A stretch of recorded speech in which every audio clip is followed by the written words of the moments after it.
সমস্যাকে কখনো সমস্যা মনে করা যাবে না, তার কারণ সমস্যা কোনো সমস্যাই নয়। আর যদি সমস্যা না থাকে তাহলে সেটাই সবচেয়ে বড় সমস্যা। কিন্তু এখন সমস্যা আছে, অতএব কোনো সমস্যা নেই। তার কারণ হলো সমস্যার মাধ্যমেই সমস্যাকে সমস্যার মধ্যে ফেলে দিতে হবে।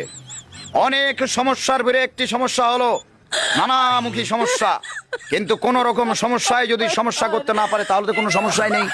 আবার যদি সমস্যা এসে সমস্যাকে আবার সমস্যা করে দেয় তাহলে এটা আরো একটি সমস্যা।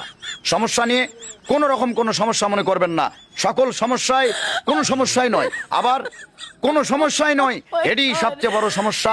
সবকিছুর মূলে সমস্যা থেকেই সমস্যা, সমস্যার ভিড়েই সমস্যা।